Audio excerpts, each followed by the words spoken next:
You are listening to the iWalter Show.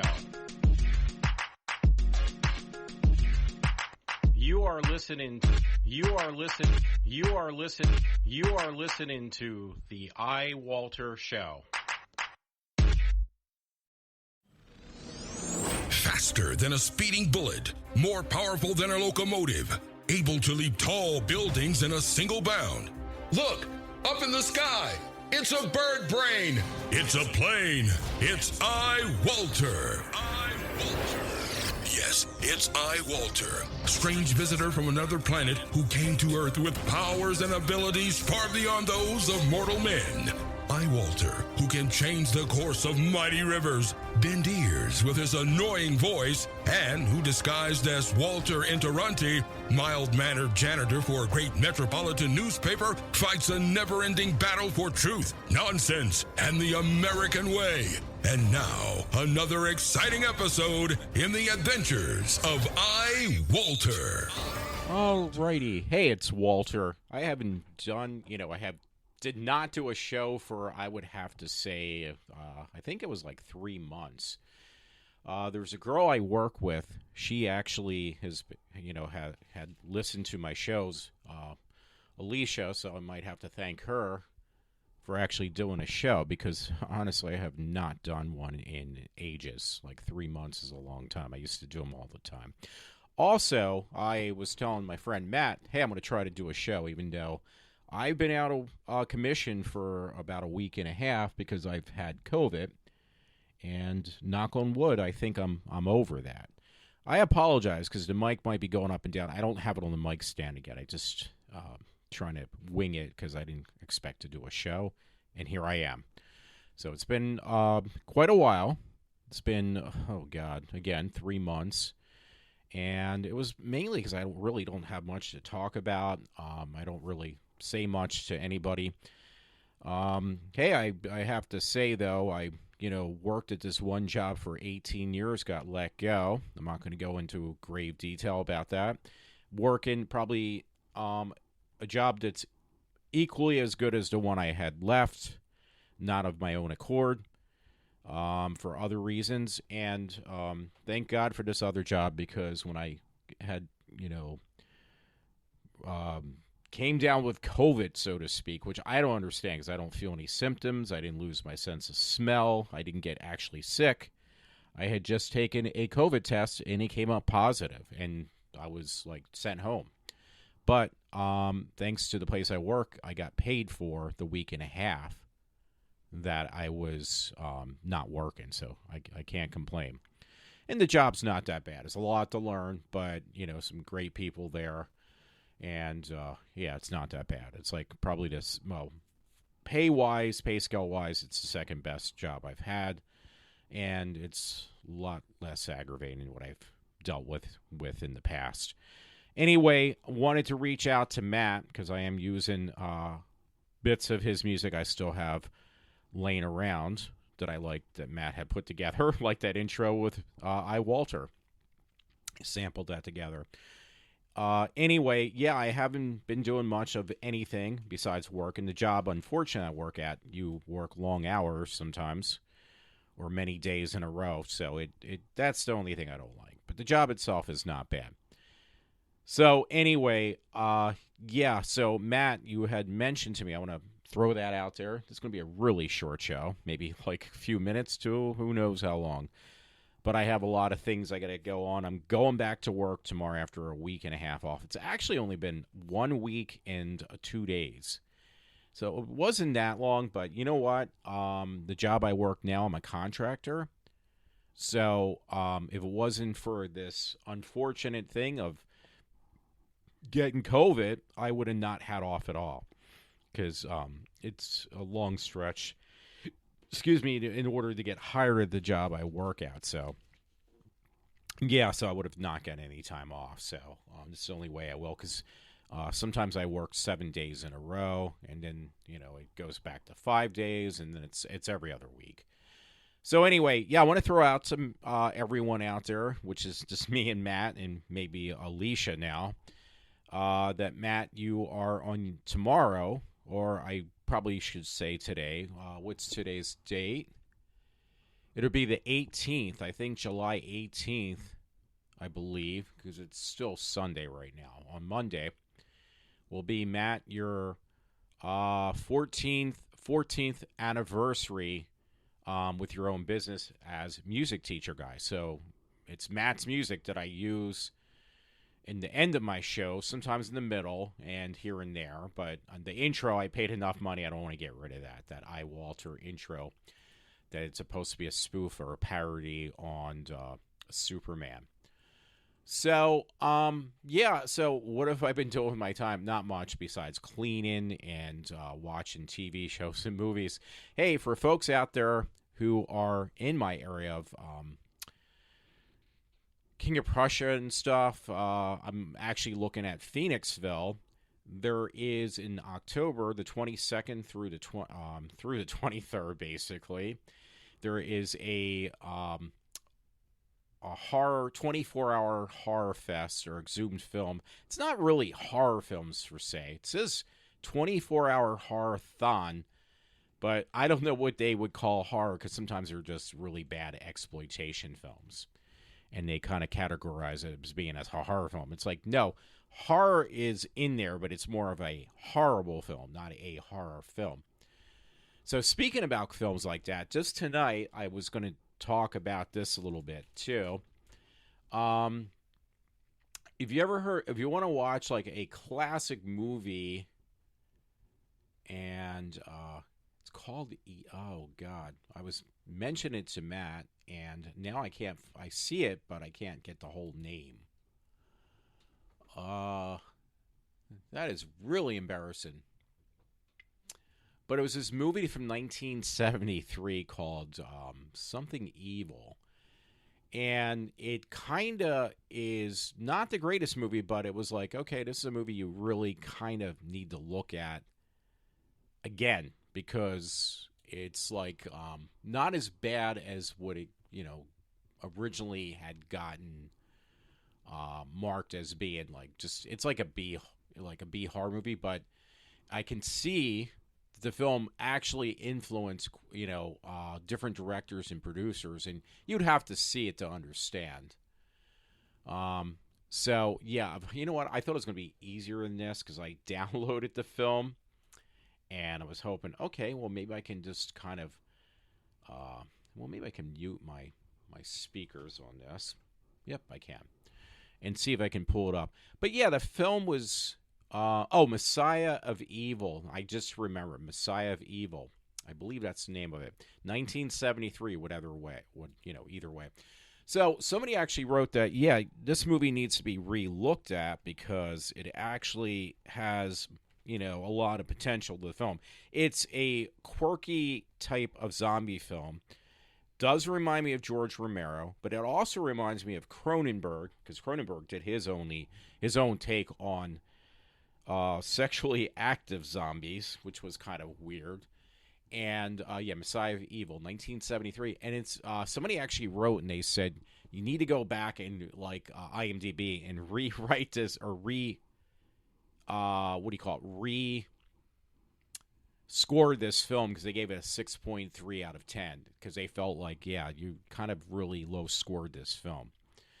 So, hey, you know what? I looked at it tonight. A little bit difficult to get through, but it kind of did remind me of Cronenberg. It did remind me of George Romero and David Lynch, of all things, because there was a little bit of David Lynch in there. So I think David Lynch was influenced by this film, is my guess. And actually, John Carpenter. There was a little bit of a John Carpenter feel of The Fog, and this was way before The Fog came out. So, and I know Carpenter does kind of steal from other people. I mean, I hate to say it, I love the man. He makes some great horror films. But he does. He seems to kind of copy things from other people. So, I mean, it's got a mixture of like an art house film that's really off the wall. Again, a little bit of Lynch in there, a little bit of Cronenberg. And Cronenberg's a bit of a pervert, but hey, I have no complaints about that. And some other things. So I would say check that film out. Again, Messiah of Evil, 1973. There is some other films like I see listed. Like I have some horror like links to. You should check out this horror film, and I do that. I actually look for these films. Unfortunately, I've been downloading them. I don't like doing that, and the reason is because I don't want to get my internet turned off. Well, it's actually under my father, so I would lose out because he would lose the internet, and I would lose out because I get everything through streaming. Excuse me. So anyway, I was watching that. I was actually watching this show. I liked it called Superstore. It's kind of like a quirky comedy, an offset of The Office, the American version, not the British version. And it had America, I can't say her last name, and I actually really liked the show. There were some like kind of ones that were okay episodes. It was on for 6 seasons, believe it or not. It just ended last year. And the show was actually, I thought, pretty damn good. But it was a quirky, romantic kind of love story background in a Walmart situation where this girl goes from working at a job she couldn't stand. Basically, thought she was going to spend the rest of her life at this crappy job that was like a Walmart, who was played by America. And how she kind of moved up, and her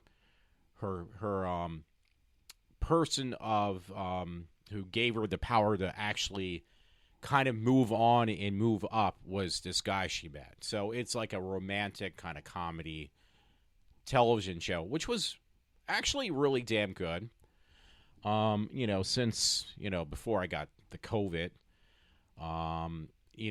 for a short period of time. I still kind of have it, but hey, I've been getting out and leaving the house and just wearing a mask and being careful of getting too close to people. I did watch Stranger Things Season 4, which was a little bit long-toothed, but I definitely liked it. I'm not going to lie. I really did like it. Kind of looking forward to Season 5, but I guess it's kind of getting to the point that, the show's kind of ran its course. Oh, I actually bought a ticket to Kevin Smith to see him down at the Keswick. If people are familiar in Pennsylvania, a place called the Keswick, where he's going to be showing Clerks 3, but I got a ticket. I paid extra money so I could actually have him give his spiel on the movie beforehand. So, hey, that'll be pretty interesting. Because I've done that before. I did that with Tusk, and I actually got to talk to the man. And I was really shocked because Tusk was a film I was kind of like, I had no clue what it was about. I knew it was a horror film. I just thought it was going to be really goofy.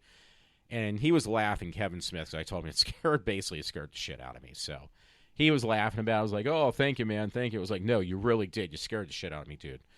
So that film was really bizarre. So, yeah, I mean, I'm looking for it because Clerks 3 is not going to be a horror. It's going to be a comedy. I'm going through some of my older posts. One show I was actually surprised they brought back, and it was after the COVID thing that was down for 3 years, just like, or 2 years, just like Stranger Things was this show on Netflix called The Umbrella Academy. And was great the first 2 seasons. Third season, not too good. Not too good. Again, I'm just like going through my posts. I forgot to mention, or I didn't think about mentioning this until now. Do you know Rob Zombie has a brother who is making a horror movie that actually looks pretty damn good?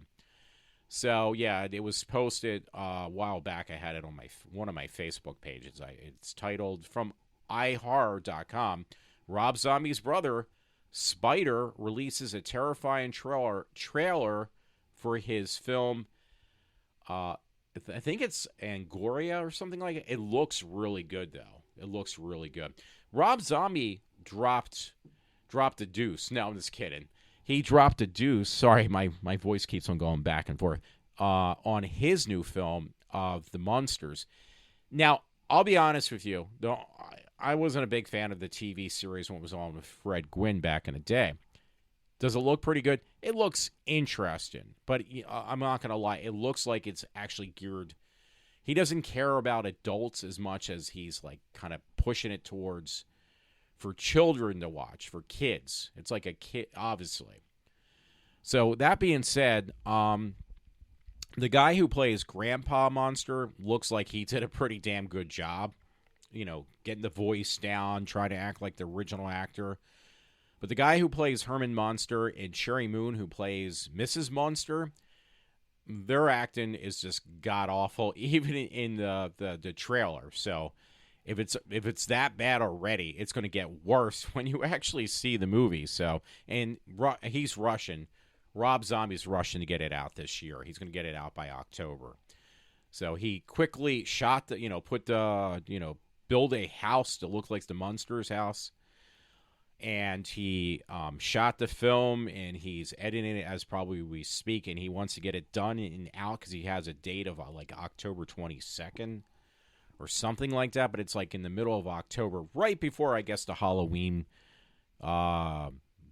dies or kills, whatever it is, at next installment of Halloween movie. He wants to get out before then, so it's kind of obvious.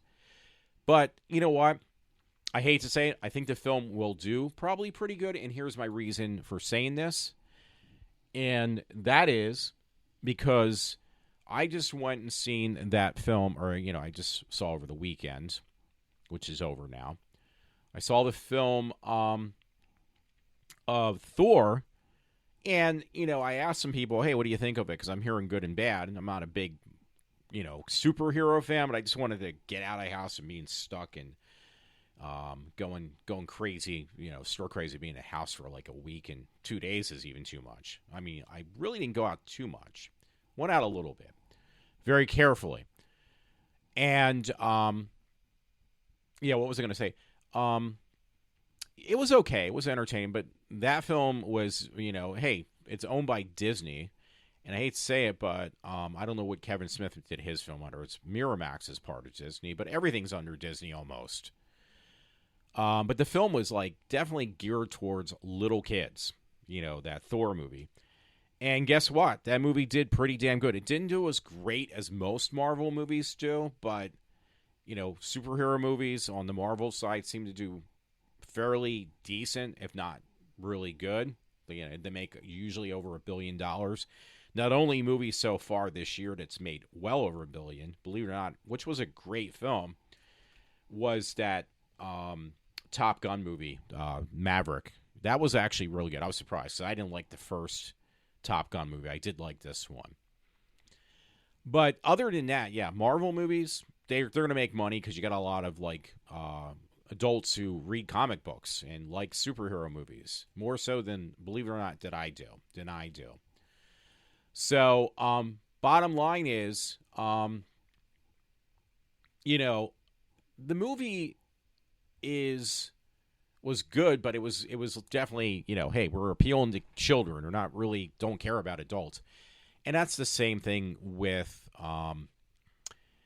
that Rob Zombie movie. I don't think he really is concerned about, because even the trailer it's making, the guy who did the remake of Halloween and made House of a Thousand Corpses and everything is now making the Monsters movie, and it's being spoofed upon. So he's like really trying just to appeal for a rated G rating. He's not looking for a rated R rating or anything like that. So yeah, but hey, if it's a kids movie that's gonna, like, kids are gonna look at it. They don't care how good the acting is. They're gonna find it. They're gonna laugh and giggle at the film, which he wants them to do. It's supposed to be an old sitcom of, a show called The Monsters. That's Rob Zombie. And he's going to probably make a lot of money. He'll probably make more money on this because he's got a wider audience, little kids, families, taking their kids to go see it. He's going to definitely make some money. But we shall see. Anyway, hey, I want to go back real quick because I was telling you about that Superstore show. I really liked it. In fact, the actress America, she left at the very last season. She left before it started, kind of. And usually the seasons were 22 episodes. They cut it back to 15 because after she left at the beginning of the last season, the show just kind of dived. It got really bad. And they got her to come back and do like a wrap-up of the romance that was in that show. So what they tried to do is they brought like the one main actor on that show was Mike something, who played in Kids in a Hall. So what he was trying to do, obviously, he was trying to bring more people in that he worked with before on Kids in the Hall. So they brought in like not just one other actor, they brought in two other actors onto a Superstore who played in Kids in the Hall, which was actually pretty funny, but it didn't help. It still did really bad. So it only got good again when they brought America back for like the very last two episodes in the very last season. But it was funny because there's a lot of like guest appearances from different actors on that show over the years when it was on for the 6 years it was. But the main guy who was, who played on Kids in the Hall all the way from episode 1 to the very last one, he played a store manager. He was one of the main kids on Kids in the Hall, by the way. He was a married religious guy who his wife, the actress who played his wife, played in that Reno 9, what was it? 9, I forget, that Reno show about the cops, that's parody spoof on the cops that was on Comedy Central. Well, that they even pulled her in for, a couple episodes here and there. So it was pretty funny. It was pretty fun. It was good too. A lot of episodes I was laughing at because I worked in retail. And even if you don't work in retail, the show was good because it was just annoying coworkers and annoying customers, even if you're just going grocery shopping and you deal with idiot people in the stores. I mean, this show hit on everything. I think that's why it did so well. And obviously because of America, too. She actually, kind of bumped up a show that without her, obviously, just it plummeted real fast. So, anyway, that's enough of that. Did I tell you there's another movie coming out called Final Summer? That's another horror movie. So, I don't know when it's coming out, but I saw a listing for that online. I always look for, independent films, horror movies, and stuff like that. There was a horror film, so to speak, that is like one of those Blair Witch kind of things. I did download because I didn't want to even waste $6 on it because I just figured it would be a waste of money. And I'm kind of glad, one, that I didn't pay for it. And it was called Dashcam. And I told Matt about this numerous times. Yeah, it was okay, but it wasn't great. But it had a lot of potential. And actually, somebody, I think, wrote on Rotten Tomatoes or one of those other links, they said the exact same thing. And I have to agree. And the funny thing is, it came out last year, 2021. It's called Dashcam. Well, there was two films with identical names, meaning they were both called Dashcam. Well, the one movie was rated really well, like it was a great film. And the one that I wanted to see, because it's a horror film called Dashcam, got like the worst ratings because it was really bad. And yeah, it was. It was horrible. But not totally bad. I mean, using horrible would be a little bit too strong of a word. Because I watched it and was like, wow, there's a lot of potential here. The thing I didn't like, the main protagonist in the film, this woman who was like basically an adult child, who the actress who played the part played in a show called, oh God, it was like one of these apocalyptic shows. I'll have to look her name up now. Anyway, they used her real name, and she's a real actress too. But yeah, she played like a conservative. Anne Hardy. Annie Hardy is her name. She was really cute too. She's 41 though, because at first it was like the way she talked and acted the character.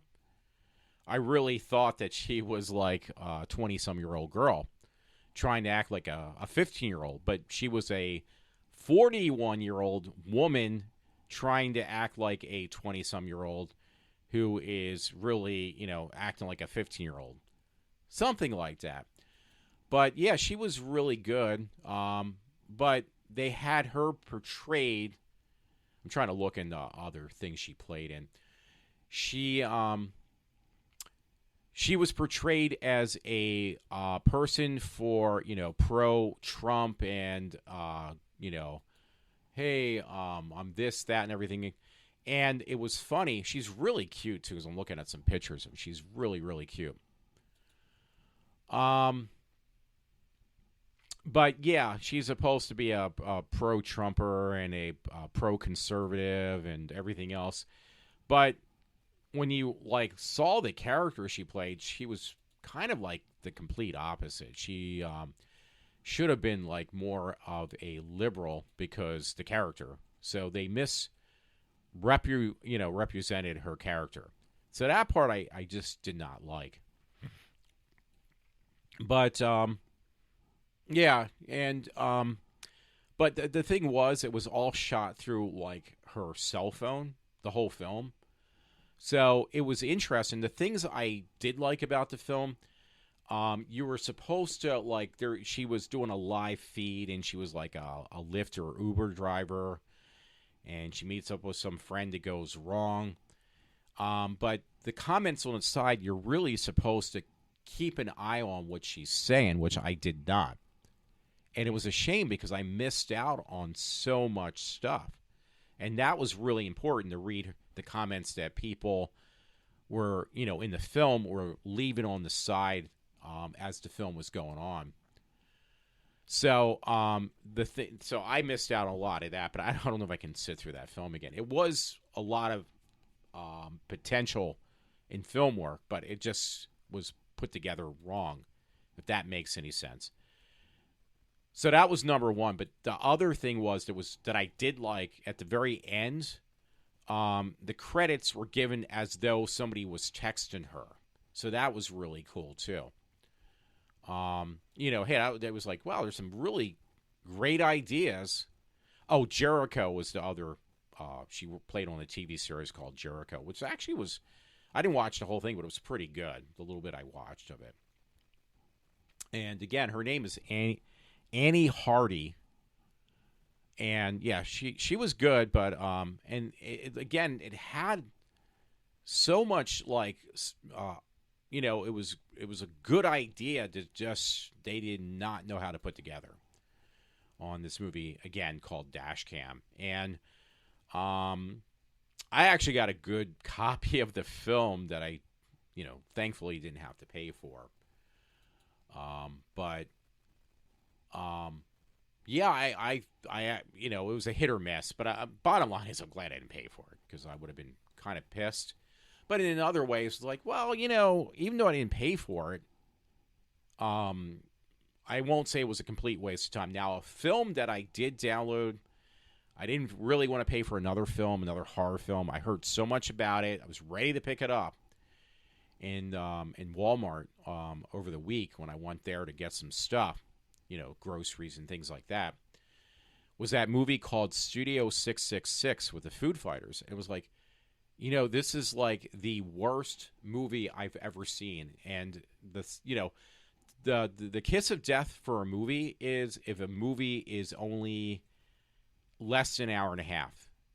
They say, okay, usually a movie that's 70 minutes is a kiss, it means that the film is just god awful. Well, this movie of what did I say it was called again? This movie called Studio 666 by the Food Fighters was an hour and 45 minutes, and it was almost 2 hours. Almost 2 hours. And it was this film, I want, even though I didn't pay for it, I want the 2 hours back of my life that I just wasted watching this movie. Because it was the biggest pile of crap that I've ever seen. It was god awful. I wouldn't even recommend it to my worst enemy. It was, horrible. So again, okay, I'll go through the films I, downloaded and didn't pay for. Dashcam, kind of you want to watch it at least once because it was pretty entertaining and just overlooked little political digs that were thrown in the film. And you would probably think, hey, you know what? This isn't too bad. It's not the worst thing I've seen. What was it else I mentioned that I've seen? Or downloaded recently. Actually, I have to thank my friend Matt. Matt, I have to thank you because you told me about the movie called The Wolf Man that was done, 2009 or something like that. And it was actually really good. It's on Hulu. Oh, excuse me. Sorry about that. That one slipped out. Yeah, it had. I'm trying to see Anthony Hopkins in there because the main actor who played the Wolfman. I can't pronounce his name, so I'm not gonna. It's 2010 actually. Yeah, it's on. I believe that was on Hulu, and it's on Hulu right now. Yeah, it is, and that was like a really good throwback to the Wolfman back with back in 1941 that was done with Lon Chaney. It was a throwback to that, but it had a twist of modern gore and horror. So that was a good film, and that one I didn't have to download or anything like that, so that was really good. Thor was okay. I went and seen that. I told you that. So Dashcam was okay. Thor was okay. That movie I mentioned, Messiah of Evil, was actually okay. Kind of worth checking out, though. And I forget what else I said, honestly. But yeah, so that was the highlight. Watching shows, trying to get better, or get a negative test for my COVID, so I can go. Well, after 10 days, it's kind of stupid. How do they know? Because I can test tomorrow. I had one more test I can use. And I can test positive tomorrow. And they're going to let me go back. So I really don't care. Well, I mean, apparently the COVID is so weak after 10 days that nobody else will get it from me. I don't know. Even though I didn't see it, I did mention about Rob Zombie's film. Oh, yeah, there's a movie called about a killer clown. It was a film a couple years ago that came out, like an independent film. It was really gory. Well, they're going to make a sequel finally to it. Let me see if I can find that because I can't remember the name of the clown. And it's not it. That's the problem. No, it's not coming up. But yeah, they're finally going to make the sequel is going to come out. The movie was really, really, yeah. This pulls up, unfortunately. Here it is. Scary Clown, Creepy Clown is more like it. The Terrifier. That was one film. It was really low budget. I'll tell you, the one girl in there especially was really hot. Fortunately, he fillets her, the character of the Tingler. But the guy was, in real life, the stunt guy who plays this character of this killer clown called the Terrifier. In real life, he was, I think, a mime. So they deliberately, picked somebody who knows how to play a clown that doesn't talk and is really creepy. So anyway, yeah, the movie came out years ago called the Terrifier. It is really creepy movie. And finally, they're going to make the sequel is going to come out. They were talking about it like after the film was made because I guess it's like one of those underground cult classics. Not that it's a great film. It says, I guess, initially that Clown of the Terrifier might have came out in the movie in 2013 called All Hallows Eve. It's the same clown. But then they did a, independent film called The Terrifier, which, okay, yeah. So that character initially came out in a movie called All Hallows Eve in 2013. Then they made an independent movie with that clown called just The Terrifier in 2016. And now they're going to reintroduce the character in a sequel to the Terrifier, from the Terrifier, not from All Hallows Eve. So it's kind of weird, but it's the same clown, though. It's the same clown. And it is really, really gross, to say the least. I'll have to see if I can do one of my... Maybe I'll have to download that movie kind of thing, because now I put that on my list, because I'm not going to pay for it either. Those movies are really, really gross. So anyway, wow, what time is it? I've been on for 35 minutes.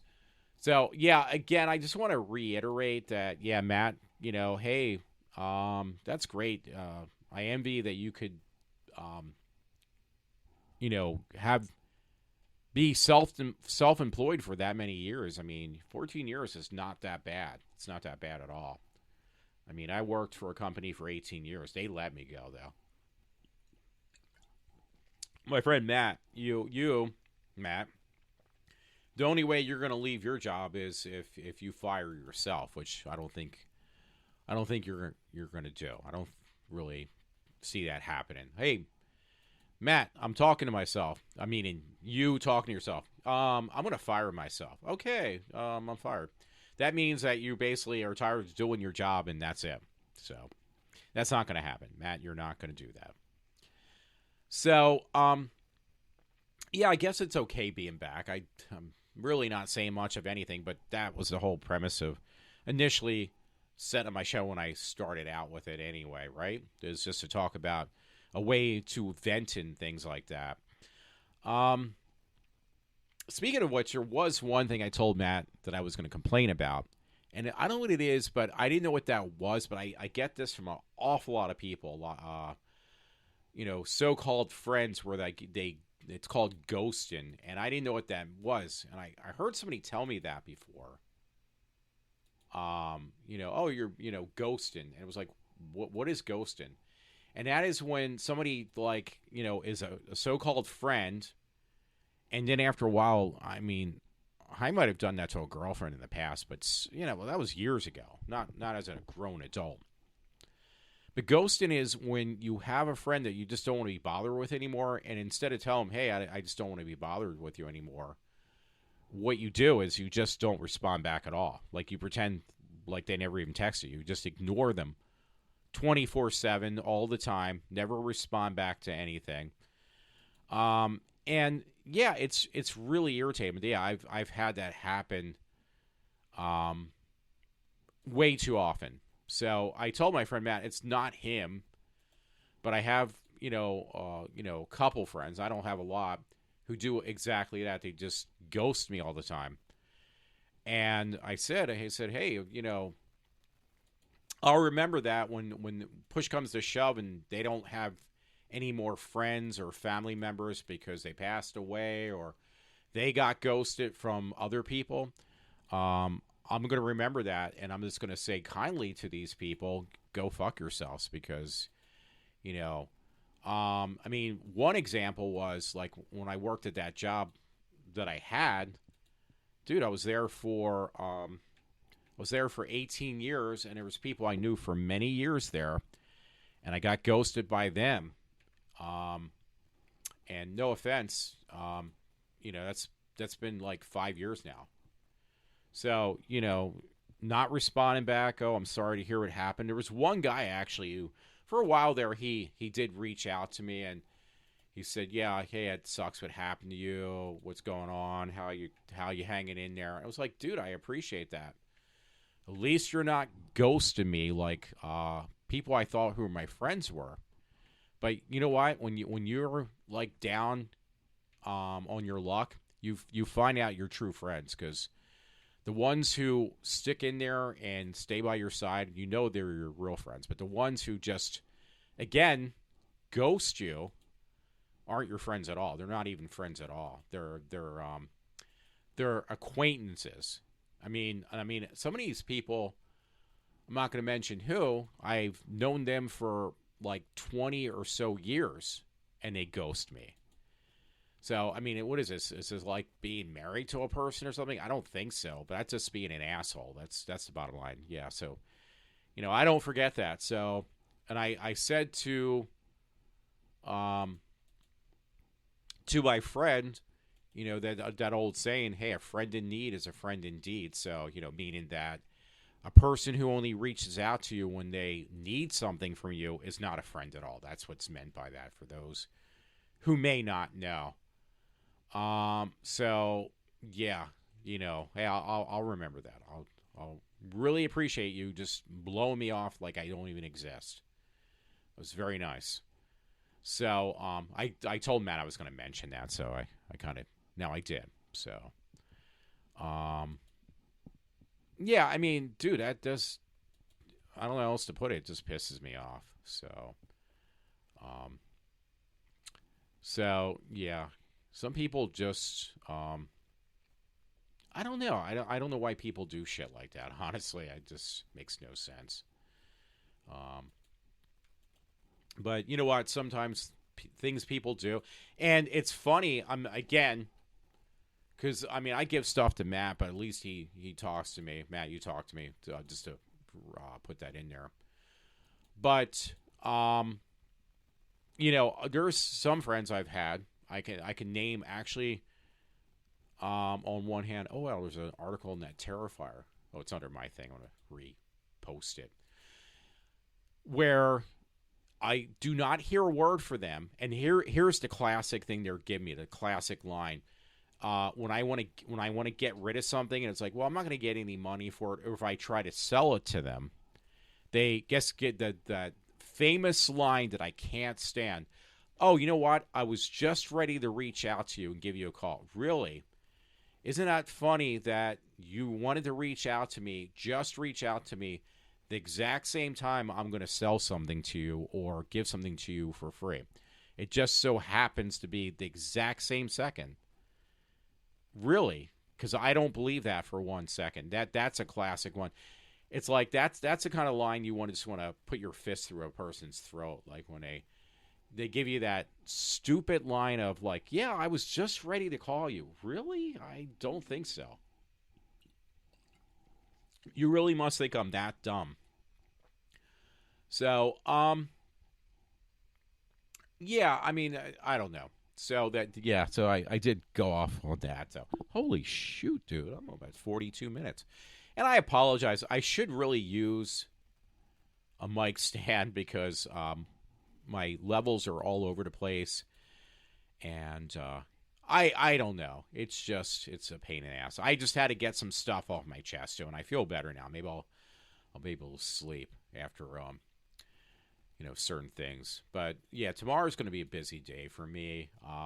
And I always used to say, oh, I might do another show. I'll see you next time, and the span between shows was sometimes like only at most like a week, but it's never been 3 months and longer. So, but again, the reason for that is just that I just really don't have as much pent up anger like I used to. So from my old job. So hey, that's a good sign, right?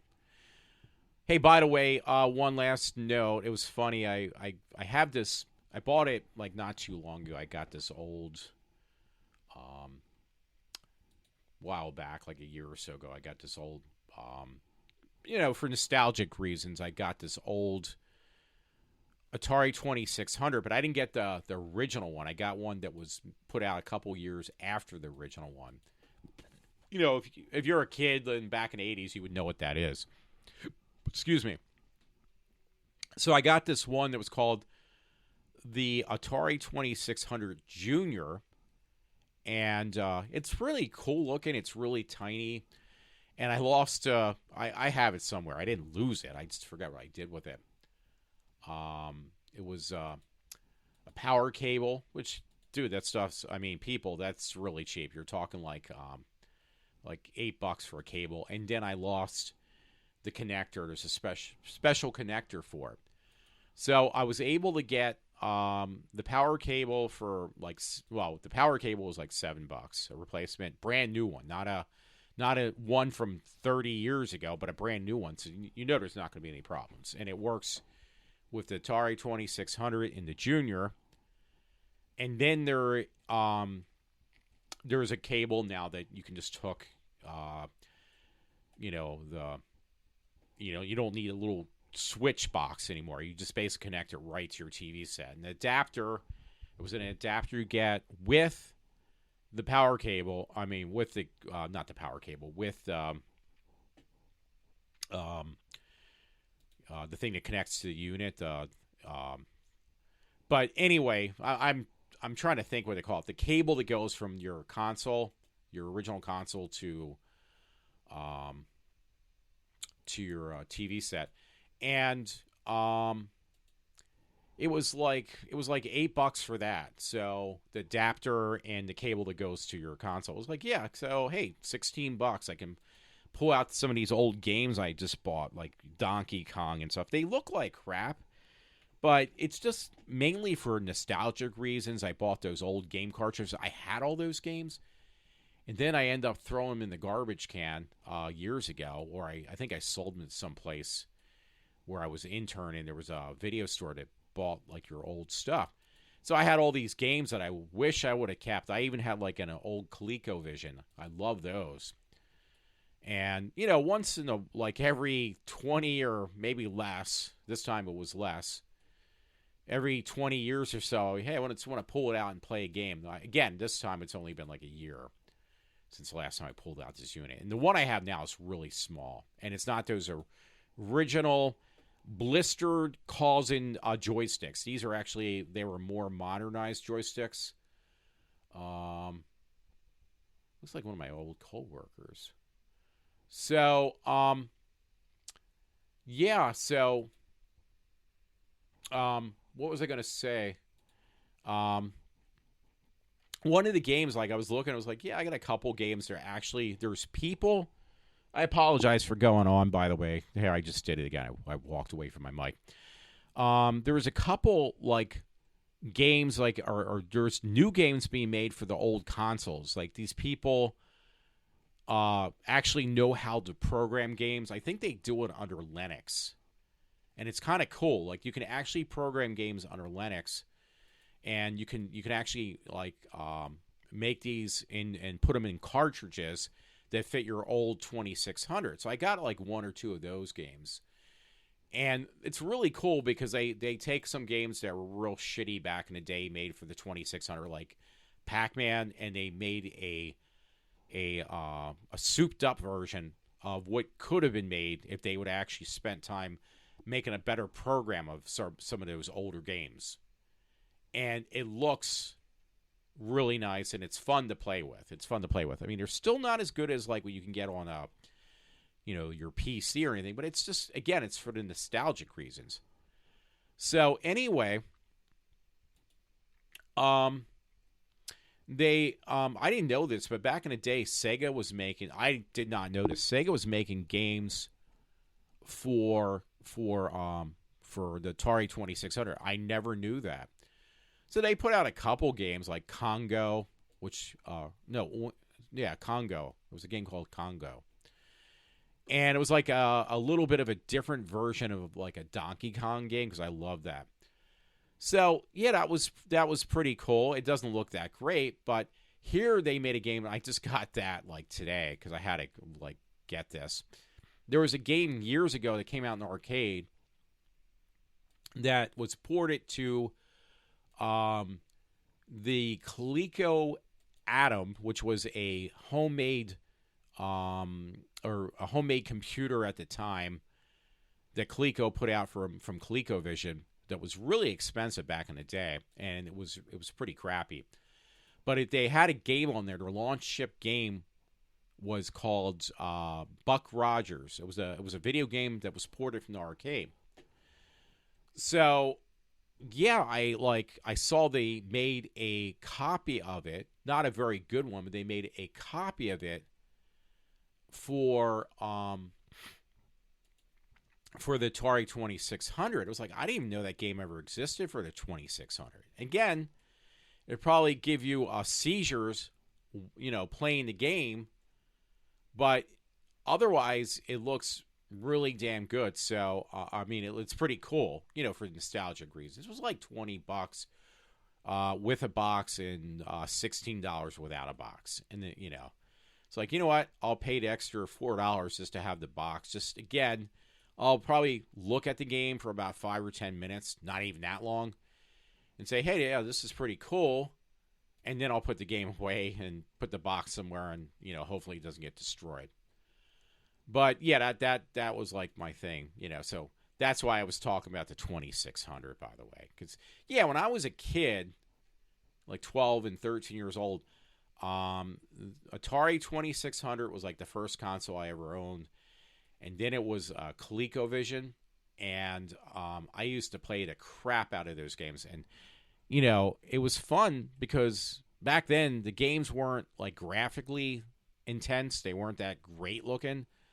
But the gameplay is what you want on, and they were like very simple and stupid, not to, be cliche, but those games were real simple and stupid, and you would waste hours playing those freaking games, even though they were very redundant on like what they were showing. Like it just like you're doing the same thing for hours on end. That's why there's a website called Retro Games where they re-release these games for like the newer consoles. They report these games that you can play them on your PS4, your PS5, your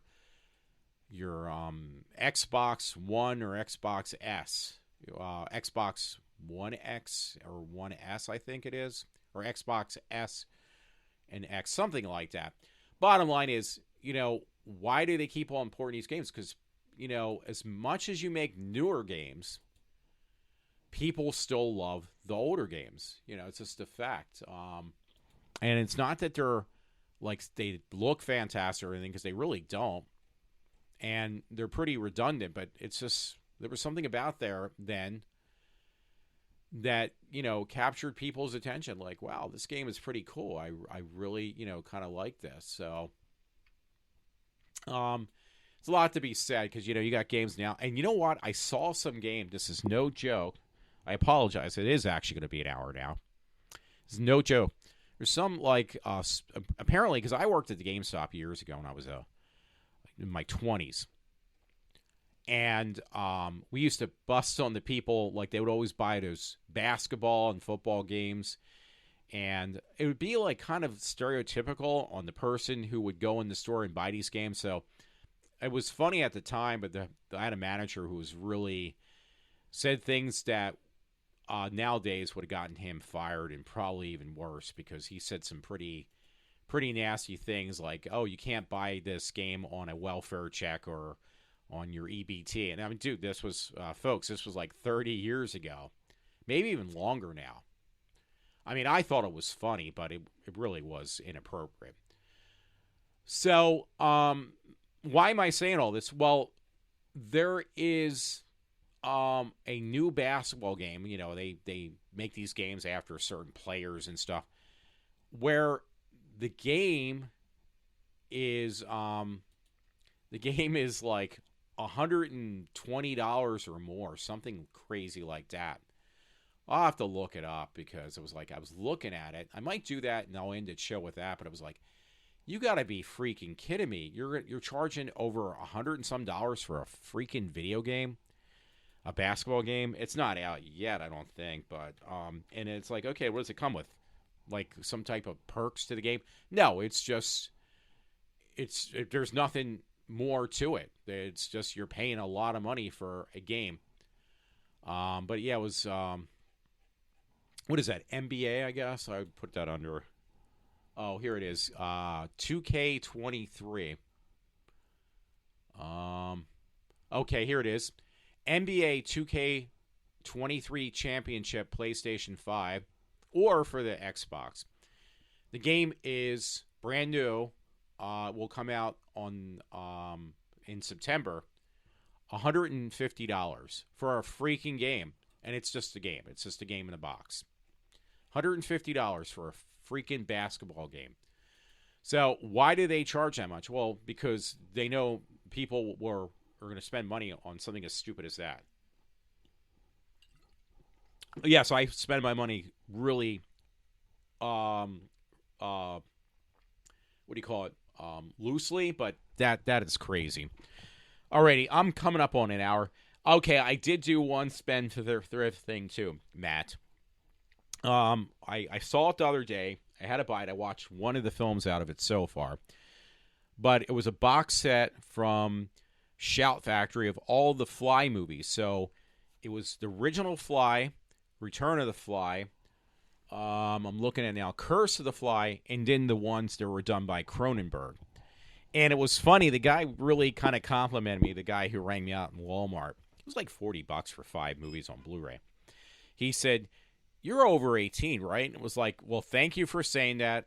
I really appreciate that you made my day, because, I mean, being 55 and somebody saying, like, nicely to me, you are 55. And it was like, yeah, so I appreciate that. But that was really funny because why that had to be, what do you call it, the box that had to be checked, wasn't because obviously the original films there was nothing grotesque. But the ones that were done by Cronenberg with Jeff Goldblum, those movies were over-the-top gore. So you kind of expect that from Cronenberg.